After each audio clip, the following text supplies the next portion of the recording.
Hi guys, आज मैं आप लोगों के लिए एक नया टॉपिक लेके आया हूँ कि मार्बल इंस्टॉलेशन करने के पहले अब ड्राइंग कैसे रीड करें। तो ड्राइंग के रिगार्डिंग मैं आपको एक जो ड्राइंग आता है जिससे भी लेते हैं आप, जैसे एमिटी वाला हो या आईफॉर्म वाला हो या डिजाइनर वाला हो या एमसीसी वाला हो, जो सबको अपना एक सेल प्लान देता है। तो वो सेल प्लान में आपको रीड करना आज सिखाऊंगा। बस आज इसी टॉपिक में ही बात करूंगा। वो सेल प्लान आप कैसे रीड करेंगे, उसमें अक्सर जो बेसिक मिस्टेक्स क्या क्या होती है वो रीड करने से पहले, वो चीज़ मैं आपको पॉइंट आउट करूंगा। तो चलते हैं, हम आपको लेके चलते हैं अपने स्क्रीन पे। चलिए दोस्तों, अब मैं अपने स्क्रीन पे आ गया। अब मैं आपको दिखाना चाहूँगा, ये अपना सेल प्लान है। सेल प्लान में आपको मेरे पास अपने चार पोर है, पोर 1, पोर 2, पोर 3, पोर 4, जिसको हम लोग ने डिनोट किया है किससे, ए बी सी डी। आप देख रहे होंगे ये ए है, इधर वाला बी है, इधर वाला सी है, और ये सामने वाला डी है, और ये सामने वाला लॉबी एरिया स्टेयरकेस। तो आपको मैं अभी ले जाऊंगा कि इंस्टॉल करने के लिए ड्राइंग का क्या क्या देखना पड़ेगा, कौन कौन सा पार्ट देखना पड़ेगा, एलिवेशन जब रहेगा कब एलिवेशन देखना पड़ेगा, कब एलिवेशन देखने की ज़रूरत नहीं पड़ेगी। जैसे आपको मैं अभी लेके जा रहा हूँ A8 में। इससे पहले आप देखिए कि इसमें एक सिंबल दिया हुआ है ना, एलिवेशन व्यू। एलिवेशन व्यू आप समझ लिए अपने को इस साइड में जिधर अभी मैंने दिया एलिवेशन व्यू लिखा है उसके सामने खड़ा हो जाइए आप। तो आपको नोज के सामने वाला जो है वो 1, और नोज के पीछे वाला 5, और राइट ईयर आप देखेंगे तो वो 3, और लेफ़्ट ईयर देखेंगे तो आपका 7। तो ये व्यू आप याद रखिए। ये व्यू मैं इसलिए याद रखने बोल रहा हूँ कि अभी आप जाएंगे, जब मैं वहाँ आपको लेके जाऊँगा तो आप देखेंगे कि इसका कितना इम्पोर्टेंस है और इससे क्या मिलेगा आपको। तो कुछ लोग क्या करेंगे, जैसे अभी A8 मैंने लिया, सपोज ये A8 है, तो A8 का आप जाएंगे वॉल प्लान में। जैसे यहाँ देख रहे हैं ना, वॉल प्लान में सब यूनिट का दिया हुआ है, सब यूनिट ने इस यूनिट का सब रूम का दिया हुआ है। A8, A1, A3 देख रहे हैं ना, A9, A1। तो मैं आपको अभी A8 का एक बता रहा हूँ क्योंकि इतना टाइम्स नहीं है एक्सप्लेन करने जाओ तो बहुत ज़्यादा हो जाए। एक अगर आप समझ लिए तो समझ लिए, सब समझ जाएंगे। A8 है सामने, तो इसके सामने आप अगर जो खड़ा हुए तो सामने वाला कितना हुआ 1, उसके 8 के पीछे वाला कितना हो गया 5, ये वाला 8 के इस साइड में राइट साइड में कितना हो गया 3, और इस साइड में 7। तो अभी इसमें कुछ लोग होते हैं, आपको मिलेंगे हर साइड में, हर जगह पे कंस्ट्रक्शन लाइन में कुछ लोग ऐसे कलाकार होते हैं। जब यहाँ वो आपसे क्या बहस करने लग जाएंगे कि अरे ये ऐसा नहीं है, इधर से रूम से जिधर घुसे ना, रूम से घुसने के बाद अपने नोच को खड़ा करो, जिधर होगे उधर का व्यू होगा। लेकिन ऐसा नहीं है। ये जो आपका ये जिस डायरेक्शन में है उस डायरेक्शन में एरो को लेके आपको फॉलो करना है। तो आप यहाँ देख रहे हैं स्टार्ट हम किए इधर से IC, पहले 445 RK 125, सबसे पहले RK, फिर वॉल प्लेट, फिर टी प्लेट। ये B3 लिखा है बीम साइड के लिए। ये सबसे पहले IC जो हम लोग लेते हैं इंटरनल कॉर्नर, सबको आपको बताया था मैंने पहले वीडियो में कि जब आप इंस्टॉल करने जाएंगे तो सबसे पहले IC को यानी इंटरनल कॉर्नर को आप प्लम करेंगे, उसके बाद फिर वॉल प्लेट, उसके बाद फिर वो वॉल प्लेट लगते जाएगा, फिर टी प्लेट, फिर SL, फिर डेक प्लेट। वो दिख रहा है आपको, यहाँ देख रहे हैं आप 600 RK बाई 125, फिर 600 बाई 2400, 600। आप ये सोच रहे होंगे कि ये तो यहाँ डायमेंशन दे दिया है साहब, तो फिर एलिवेशन देखने की ज़रूरत क्या है। बहुत किसके मन में ये सवाल आ गया ना। एलिवेशन हर जगह के लिए ज़रूरत नहीं होता, लेकिन किसी पर्टिकुलर एरिया के लिए, जगह के लिए ज़रूरी है। यहाँ आपको मेंशन है, मैं समझ रहा हूँ आपके दिल में ये ख्याल आ रहा होगा और ये सवाल भी आ रहा होगा कि सर ये दिया हुआ है पूरा, फिर एलिवेशन की ज़रूरत क्या। तो एलिवेशन की ज़रूरत इसके लिए है, पहले मैं आप दिखा दे रहा हूँ आपको। एलिवेशन की ज़रूरत इसके लिए, आपने यहाँ देख लिया। अब इसके जस्ट साइड में A3 में है, आप आ जाइए। जब आप देखने जाएंगे 120 cc 225 by 300 A3, 100 by 300 IC 200 by A3। ये चीज़ आप देख रहे हैं ना, ये आपको समझ में आ रहा है कि ये कहाँ लगेगा साहब? ये डबल चीज़ IC तो दे दिया, फिर BCCI दे दिया। तो जब आप जाएंगे ना, जब आप इधर आप जाएंगे इसका एलिवेशन में, जैसे A1 ये है ना, A इसका कितना A के सामने 1, इसके सामने कितना 5, ये साइड A के जस्ट राइट साइड 3 और इस साइड 7। अब A37 देखेंगे तो आपको प्लान में समझ में आ जाएगा। A37 में अभी मैं आपको लेके चल रहा हूँ। देखिए A37 में आपको कुछ समझ में आया? ये ICE 200, उसके बाद LS मैं बताऊंगा LS क्या है। उसके बाद आपका वॉल प्लेट लग रहा है।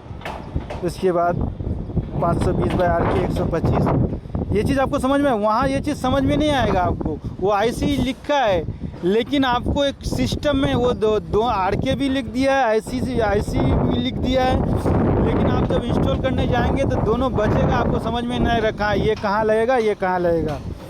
तो ये चीज़ के लिए कहीं कहीं आपको ये चीज़ की एलिवेशन की ज़रूरत पड़ेगी। तो A8 में आपने वॉल पैनल देख लिया। वॉल पैनल के बाद, वॉल के बाद अपना क्या आएगा, मैंने बताया था आपको T पैनल, वॉल और T दोनों एक साथ इसमें आ गया आपको। ये जैसे आप देख रहे होंगे कि पहले RK लग गया, फिर वॉल 600/2400 का वॉल लग गया, उसके बाद T पैनल लग गया यानी साइड, उसके बाद SL लगेगा, फिर डेक पैनल लगेगा।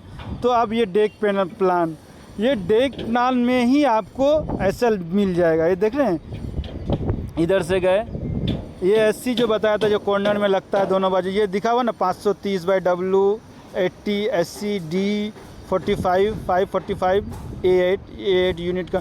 अब यहाँ सोच रहे होंगे सर ये W80 क्या है?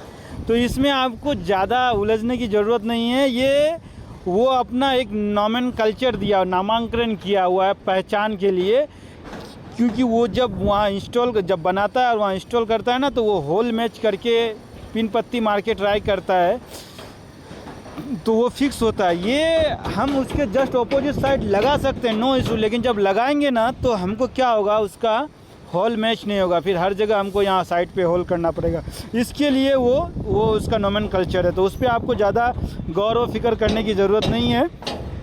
तो अभी आप ये SC आ गए, फिर इधर SL आ गया, फिर इसी तरह SC घुमा, फिर इसका आपको देख रहे हैं इधर A8 में डेक पैनल यानी 600D/1230, 600D मैंने डेक पैनल, 1230 600 विड्थ में और 1200 लेंथ में ये लग गया। फिर आपको मैंने बोला था कि लास्ट में जो रहेगा स्लैब के एंड में वो EB इन बीम। फिर ये आपने DP यानी डेक प्रोप जो आपको बताया था 150/300 का होता है, मैंने दिखाया भी था। और एक आप ये ड्राइंग आप अभी पढ़ना सीख लो, फिर उसके बाद मैं एक वीडियो बनाऊँगा पूरा एसेसरी पूरा सामान का लेके आपको दिखाऊंगा कि डेक पैनल भी एक बार फिर से दिखाऊंगा लास्ट वीडियो में जब मैं ओवरऑल बनाऊंगा तब। फिर ये 150/750 का EB इधर, ये हो गया डेक पैनल EB का। अब इसके बाद ये होने के बाद आपका बीम बॉटम आता है। डेक पैनल इधर हो गया, SL हो गया, लेकिन वॉल के साइड में जो आपका बीम रहेगा, तो बीम का कैसे पता चलेगा, तो जब 8 में गए तो यहाँ आपको मिलेगा बीम का बॉटम, ये BB लिखा हुआ है ना सामने में, आपको सबका अलग अलग रहता है। ये इसने BB प्लान लिखा है, देख रहे हैं BB प्लान, तो ये BB मतलब बीम बॉटम। यहाँ आपने देख लिया,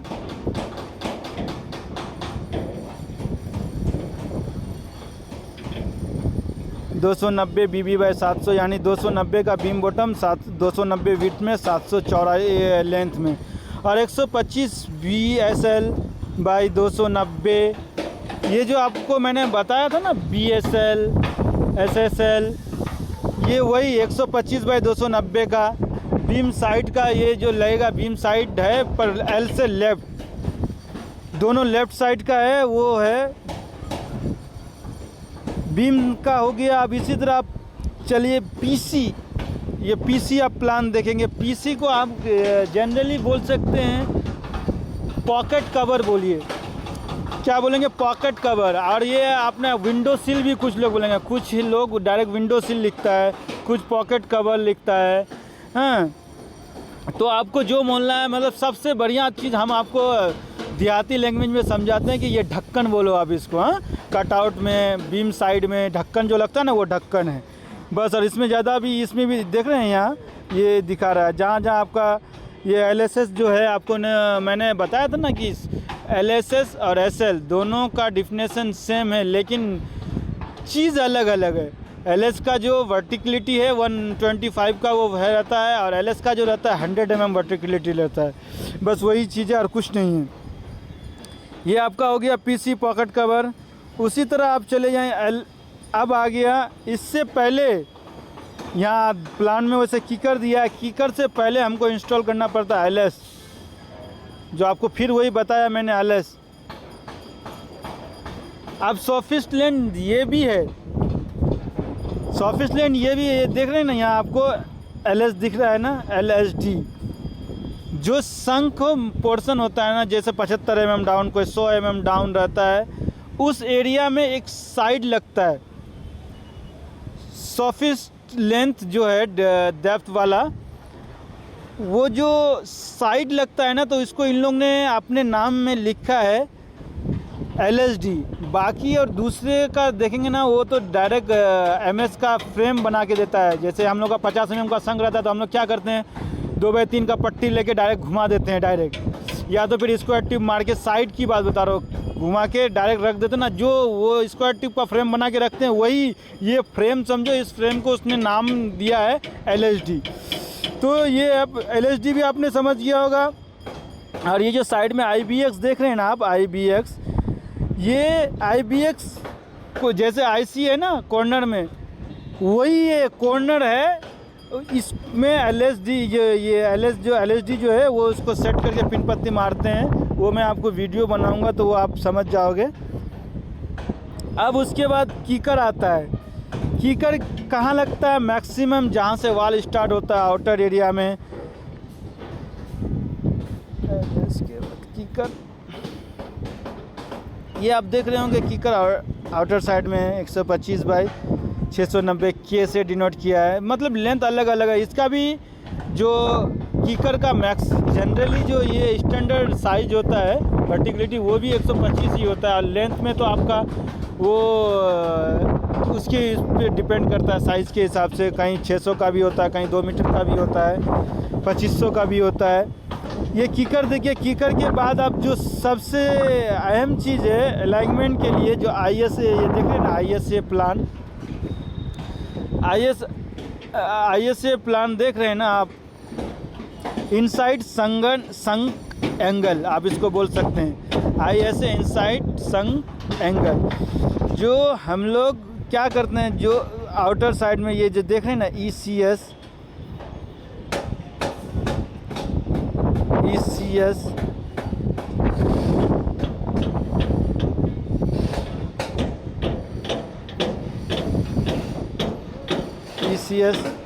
जो ये अपना, फिर मैं आपको वही बता रहा हूँ, ये अपना एक नाम रखा है एक्सटर्नल चैनल।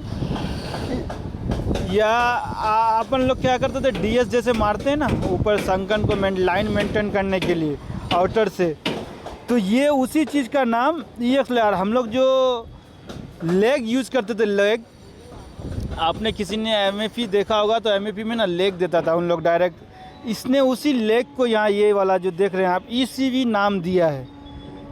तो ये DS जो हम लोग साधारण भाषा में समझने के लिए मैं बोल रहा हूँ, DS को इसने ECV नाम दिया है।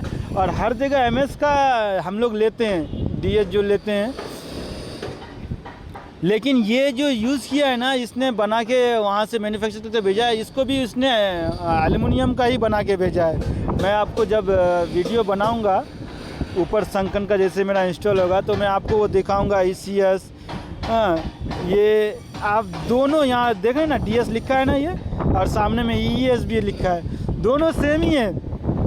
इसमें क्या है, ये ECS में वो दो, उसके दो बाद, ये जो ये साइड में ये कॉर्नर में ये इस तरह बना हुआ नहीं है, ये सीधा एकदम फ्लैट है। और इसमें ये फ्लैट है, पिन पत्ती मार के इसमें डाल सकते हैं, बस इतना ही फ़र्क है DS और ECS में। ECS में क्या है, ऊपर टॉप में लगेगा, और DS आपका संकन के इंटरनल पोर्शन में। इसने इसको भी DS लिखा है, मेरे ख्याल से इसका, मैं अपना पर्सनल व्यू बता रहा हूँ, इसने DS और ECS जो लिखा है इसलिए लिखा होगा कि ये दोनों चीज़ को इसने ड्राइंग में दिखाया है, तो इसके वजह कि शायद ये नाम में कन्फ्यूज़न पैदा ना हो जाए, इसीलिए उसने उसको ECS लिख दिया और इसको DS लिखा है दोनों चीज़ सेम। बस आज के लिए इतना ही, मिलेंगे नेक्स्ट वीडियो में। थैंक्स। अगर आपको मेरे लगा कि जानकारी कुछ अच्छी मिली हो, जिससे आपके नॉलेज में कुछ बढ़ोतरी हुई हो, तो आप लाइक शेयर ज़रूर करें और सब्सक्राइब भी करें। बाप रे 14 मिनट का हो गया। हम क्या बोल रहे हैं अभी?